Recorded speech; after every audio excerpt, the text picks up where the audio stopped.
할렐루야, 성도 여러분 모두 반갑습니다. 9월 17일 수요일 말씀 묵상입니다. 오늘 하루를 시작하는 첫 찬송은 407장 구주와 함께 나 죽었으니 찬송 올려드립니다.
오늘 저희들에게 주시는 하나님의 말씀은 로마서 7장 1절로 6절의 말씀입니다.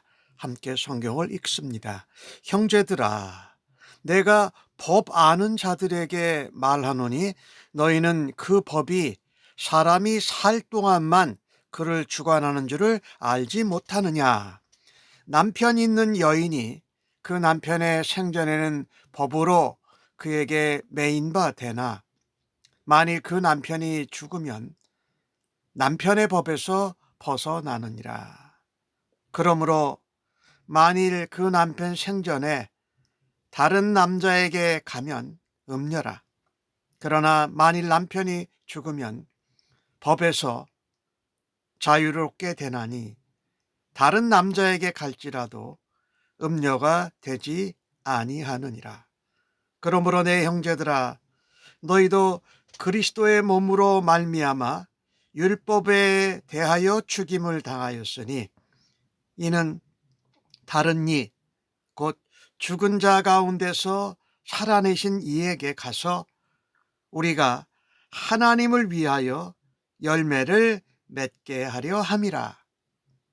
우리가 육신에 있을 때에는 율법으로 말미암는 죄의 정욕이 우리 지체 중에 역사하여 우리로 사망을 위하여 열매를 맺게 하였더니 이제는 우리가 얽매였던 것에 대하여 죽었으므로 율법에서 벗어났으니 이러므로 우리가 영의 새로운 것으로 섬길 것이요 율법 저문에 묵은 것으로 아니할지니라.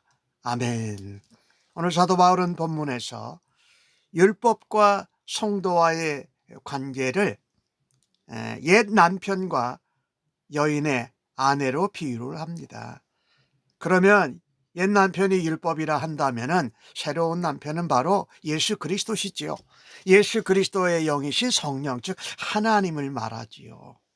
이 남편과 아내의 비유를 통해서 바울은 우리가 어떻게 하면 율법의 굴레에서 벗어날 수 있을까 하는 것을 우리에게 가르쳐주고 있습니다.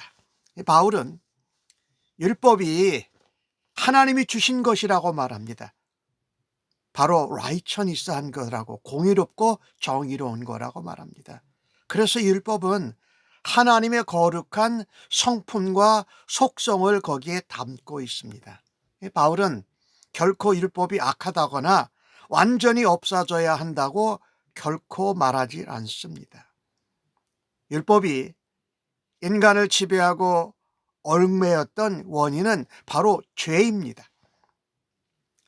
인간에게는 하나님의 온전한 뜻이 담긴 율법을 행할 능력이 없습니다.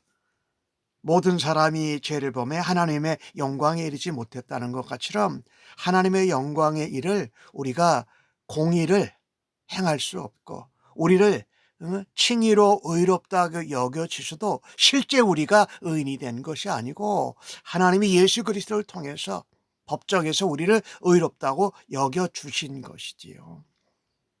그러니 우리가 행하는 일들이 많이 율법에 요구하는 정반대로 살 때가 많아요. 제대로 된 것이 아니라 잘못된 길을 하고 의를 행하지 않고 불의를 행하고 공의를 행하지 않고 악하게 산다라는 것이지요. 그래서 율법은 죄 가운데 사는 사람을 사망으로 이끄는 도구가 된 것입니다. 바로 우리는 죄인이고 율법대로 살 수가 없다. 그러니 그것을 열어주신 길이 바로 새로운 남편이 바로 예수 그리스도라는 것입니다. 지킬 능력이 없는 제한된 존재, 연약한 존재들에게는 율법이 마치 그들이 뭘 해보려고 했지만 그들의 느낌은 재앙 그 자체였던 것입니다. 우리는 율법에서 벗어나 그리스도께로 연합해야 한다라는 것입니다.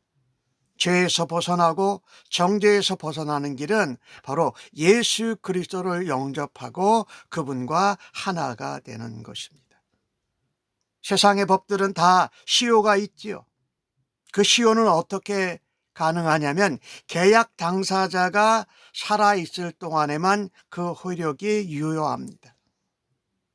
어떤 사람이 죄를 지었다 할지라도 그 사람이 죽으면 더 이상 그에게 죄를 물을 수가 없다라는 것입니다.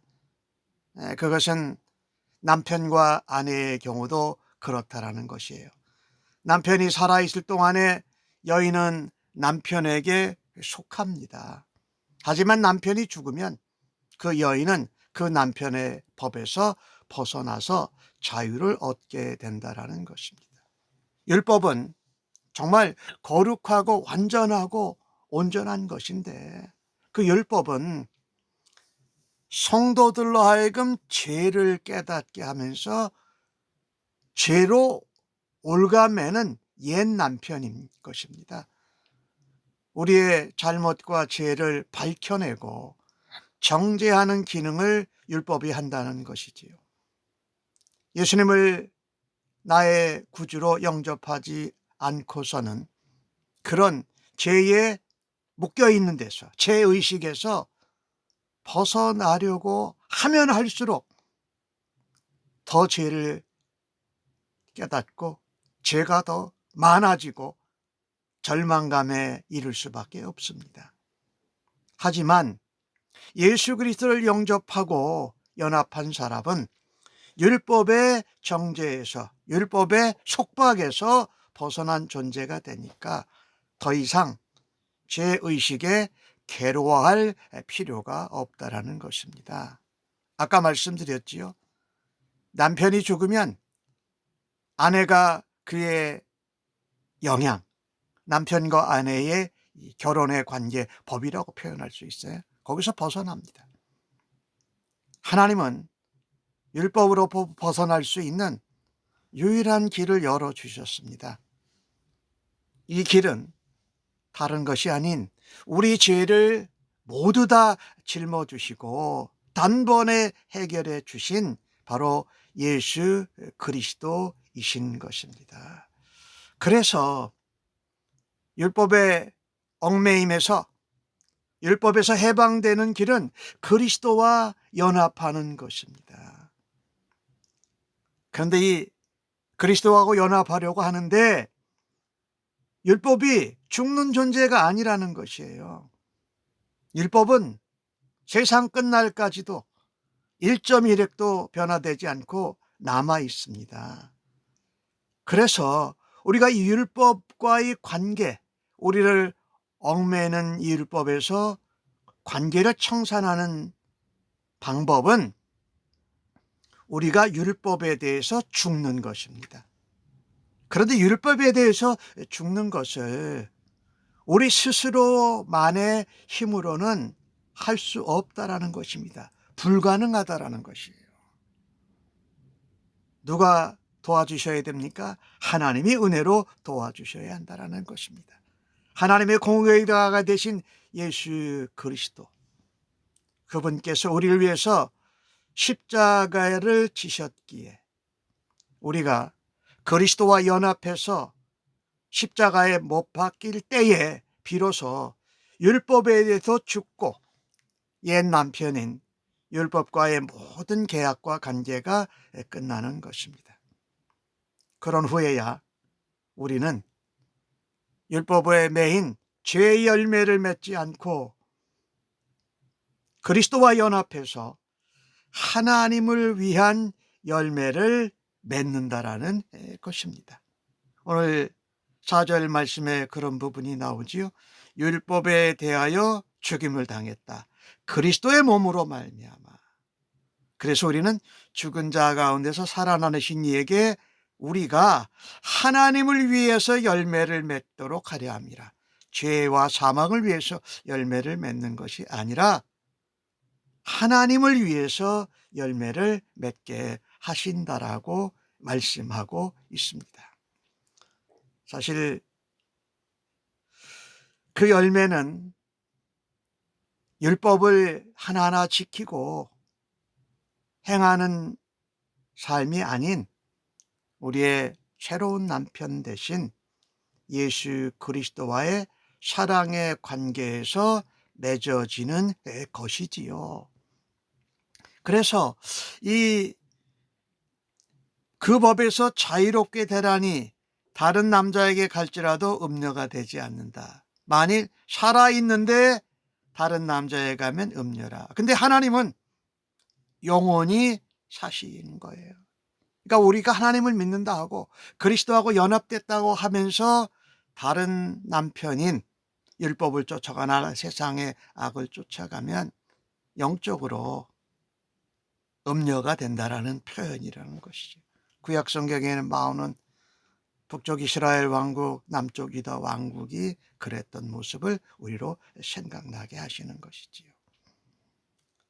그런데 거기다가 우리가 모든 율법을 철저하게 지키는 것은 쉬운 일도 아니고 불가능합니다. 특별히 예수님 당시의 바리새인들은 율법 조항을 문자적으로 지키는 걸 중요하게 여겼습니다. 근데 그들은 예수님께 오히려 비난을 받습니다. 그들이 율법을 준수하려고 하는 것이 올바르지 않았기 때문입니다. 더더욱 그들은 외식하고 가식하고 자기들을 드러내는 것으로 율법을 준수했다라는 것이죠. 그 율법을 지킴을 통해서 하나님의 선과 하나님의 공의에 우리가 함께 거룩해져 가고 하나님과 함께 간다라는 그 목적이 아니었던 것이지요. 그래서 바울은 그리스도의 죽으심에 동참한 연합한 성도는 율법에 대하여 죽은 자라고 말합니다. 더 이상 율법의 지배나 주장을 받지 않는 새로운 삶을 사는 것이 가능해졌습니다. 그것은 무엇을 따라서 하는 걸까요? 하나님의 영의 지배와 순종함을 따라서 살아가는 것입니다. 오늘 5절 말씀을 보면 육신에 있을 때는 율법으로 말미암아 죄의 정욕이 우리 지체 중의 역사에서 우리로 사망을 위하여 열매를 맺게 했다라는 것이죠. 여기 말하는 육신은 뭡니까? 하나님의 영, 예수의 영, 또 하나님의 영, 지혜의 영이 말씀하시는데 자신의 마음대로 뜻대로 육신의 정욕대로 살고자 하는 마음이지요. 성령이 임재하시고 성령이 일하시는 중에도 내 마음과 내 뜻과 세상의 모습과 사단의 유혹에 쫓아가는 것, 그것은 사망의 열매를 맺게 하는 것입니다. 사망의 열매는 어떻게 나타납니까? 불순종하고 불의하고 부정하고 자기 마음대로 자기 뜻대로 하는 것이지요. 이것에 대해서 율법에서 벗어났다. 그래서 우리가 영의 새로운 것으로 섬긴다. 영의 새로운 것은 뭡니까?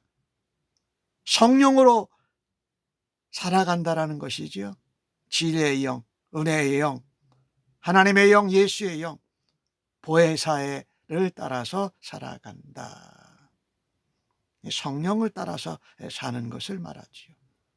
그러면 율법의 조문에 묵은 것을 지켜지지 않고 율법에 얽매이지 않고 하나님의 은혜와 성령님의 인도하심을 따라서 하나님의 형상을 회복하고 예수님을 닮아가면서 산다. 그것은 성령의 인도하심을 따라서 살아가는 것이다. 그것은 우리 마음에 그리스도의 마음을 품고 사는 것을 말하지요. 겉모습이 아닌 마음의 중심으로 하나님의 뜻에 성령의 인도하심에 예수님의 모범과 모본을 닮아가는 것입니다.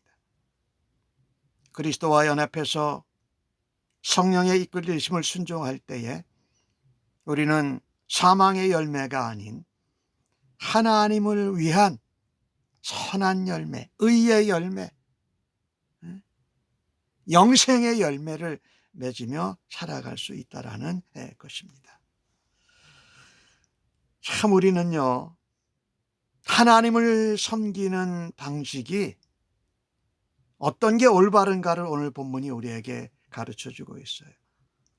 사람이 율법을 따라서 율법을 준수하고 살 때에는 죄의 정욕을 피할 수 없습니다. 율법을 잘 지키려고 애쓰면 애쓸수록 죄에 대한 욕구, 또 죄에 대한 유혹이 더 자극돼서 죄를 쫓아가기를 말합니다. 따라갑니다.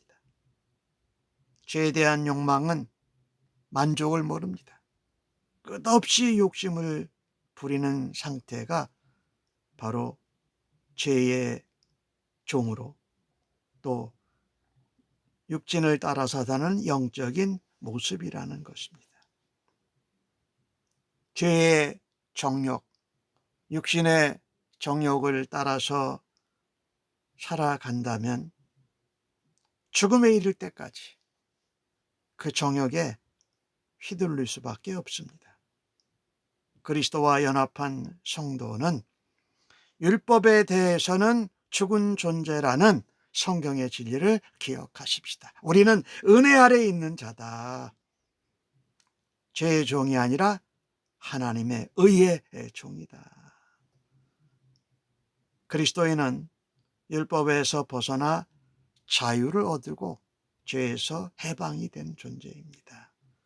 이 영적인 정체성과 자부심을 분명하게 기억하는 사람은 하나님을 올바른 방식으로 섬길 수 있습니다.